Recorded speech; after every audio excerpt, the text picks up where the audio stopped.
Welcome back to Railfan Landon, episode 12 of his podcast edition, right? Today, with me as usual. Railfan Landon. And I'm Lance Doma. Today we're heading on another road trip of sorts in our podcast. Yep. A spot that you have been before, Landon. Why don't you introduce us to it? Today we're gonna share to you about the Colorado Rare Museum. Okay. Going to Colorado. It's a museum that is located in former southern line of an old railroad. The Queer Creek flows north and south through Golden, Colorado. All right, so Golden, Colorado. If I'm right, that's a location where they do some brewing, if I recall right. Yep. Yeah, we're heading to Golden, Colorado. Obviously, we've spoken the previous episode about some of the Western rails and how the rails ran from Midwest to the Pacific coast, and here we are somewhere in between, right? Heading up. Are we getting into the Rocky Mountains, or are we just on the edge of the Rocky Mountains with this one? I mean, it's been a while since you've been there. Yeah. But they have also a model train layout that they display inside their building. And they also have a cool historic locomotive called the Galloping Goose. This is a little,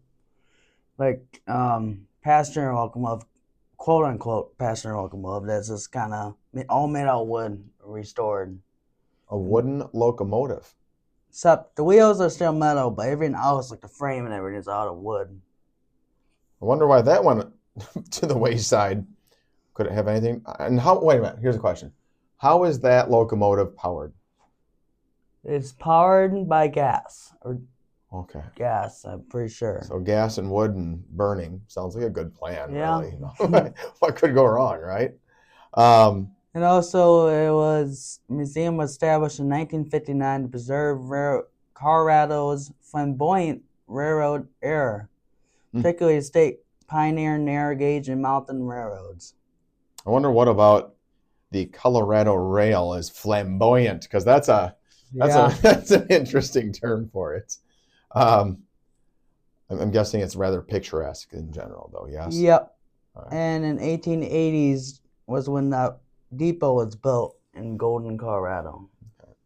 So a part of the nostalgia and attraction for tourists is that these are locomotives and scenery that was like the stuff of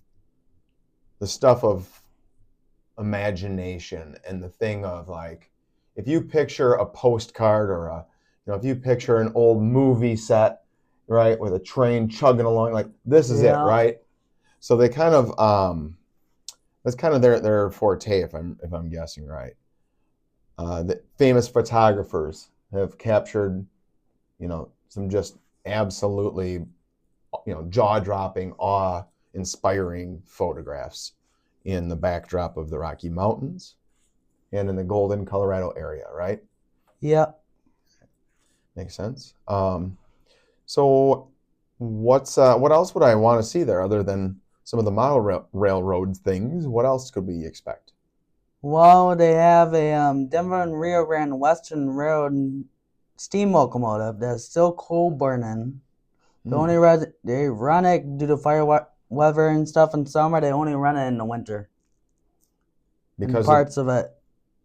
Well, you almost wouldn't expect to run in the winter, Yeah. Worry about avalanches, snow, what have you. And then there's another topic for another episode, but they have another Denver Rio Grande Western, and I think it goes, I can't remember the name, but I think it goes Silverton, Colorado to somewhere, another narrow gauge line. We'll get to another episode.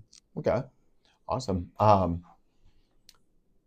So their equipment, are we talking about large warehouses you're wandering through with, or is this an outdoor exhibit, basically? Indoor and outdoor. Indoor and outdoor, okay. Excellent photo ops? Yep. They I have a library there of 10,000 rare historic photographs, salon references, materials such as timetables, maps, employee records, and engineer documents around Colorado Railroad. So if the weather's not nice, you have a lot of exploring to do if that's kind of your, railroad photography and history, digging into real artifacts is your interest area, huh? Yep. Okay. One more day, actually two, but the first one is on morning Denver Rio Grande number 683. We obviously know it's coal burning. It was made by Baldwin Locomotive Works in 1890. All right, so you're talking about a 135-year-old locomotive. Yeah. Yeah. And explains why it was run by steam at that point. Combustion was not the go-to at that point. So when you were there as a younger kid, right? Yes. Did you get your photo ops done while you were there? Yes, we did. Just a few. I can't find them anymore, and that's how long it's been. Oh, I was hoping you would, because I was going to say, you got to post those. Well, if you dig them up, you make sure you post them on this episode, because that'd be too fun. Yeah.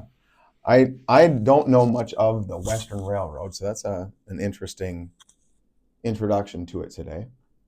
So we're at episode 12. By the way, do we have any shout-outs today? I mean, you hung out with a couple friends this morning, even before school. We got together. Yeah. Who are you with today that were rail fans? Oh, Elliot. Hey, Elliot. There's our shout out to Elliot. Doing the local fair. Hey, speaking of local things, yesterday there was a kind of an exciting thing that occurred, right, coming through. Yeah. Tell us about that. It was the Pierre Marquette Heritage Unit by CXX Transportation. Okay. And is that something we've talked about before? I don't think so. We talked about Pierre Marquette earlier in an episode. Oh, yeah, and Steam Road Institutes. Yeah, but not this particular. No. Okay, great. That's what I was wondering. Well, did you get any footage? Yes, I will post photos. Right. I already got the video up on my YouTube channel, Railfan Landon, so just keep an eye out for that. Okay, great. Hey, cool. Well, sounds like we're wrapping up our 12th episode. Yeah. We are limited in the number of episodes you and I have left together, huh? One more? Two more?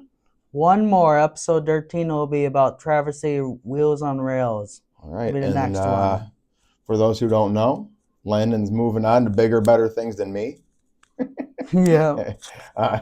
We have the joy of working together because of school, and he's moving on in his life. So congratulations on that, Landon. We'll get an official send-off at the end of next episode. But it's been a joy, and a joy today as usual, Yep. As usual, feel free to comment below and, make sure you're subscribed. Other than that, wrapping up today's episode. For Railfan Landon Podcast Edition, I'm Lance Doma, and as usual, we say... Railfan Landon out.